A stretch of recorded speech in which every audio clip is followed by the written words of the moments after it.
So I'm doing the install of the Project Gamma center support bearing for the 2015 and up Dodge Charger RT Road Track Edition.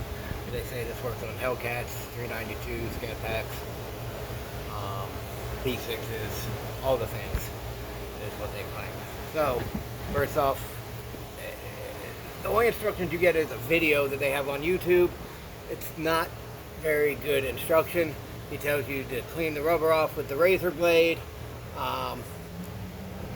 But I found other videos for similar products and they tell you to leave the base flare rubber on here. I didn't, because I didn't find those videos until after I cleaned the rubber off of the bearing, like their video says. I did question them on their video about this, and it's been like 5 days now, they still haven't responded. So maybe this will help out some of you guys.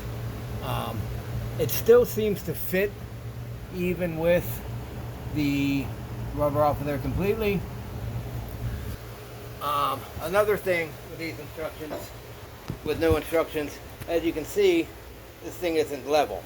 So you have to try to figure out what side the short side goes on and what side, the short side goes on and what side the long side goes on. I had it up there a minute ago and it looked like it was cockeyed.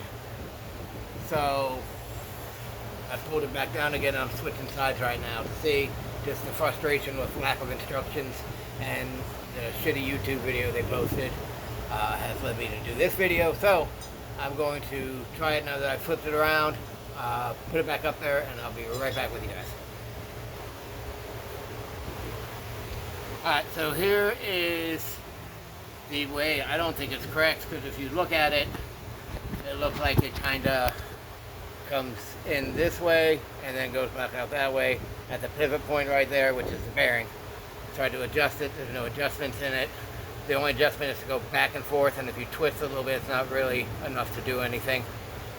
Another thing I'm not a big fan of is these are the bolts that they give you to lock these two together that hold the bearing in and the bushing in. There's no Loctite, there's no lock washers, there's no washers, there's nothing. There's just a threaded hex head that goes in there and holds this whole thing together. It's not a huge fan, since everything else on this drive shaft is all put together with green Loctite. So I don't know. I feel like some Loctite would be good in this situation as soon as I figure out where it's going to go. Oh, alright, I'm going to try and flip it again here, see what happens. Alright, so I flipped it. It looks like it's better in line now, but I don't like that. Not even a little bit.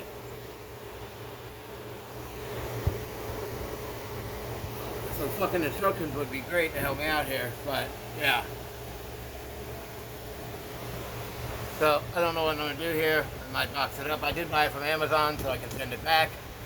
Thought this video would be important because not everybody has access to a lift like I do. This is not my lift where I work. They let me use it, thankfully. And I know some of you guys laying on your back trying to do this. We're pulling your hair out right now. I'm trying to help you out with that. There's another company that makes like a $300 one.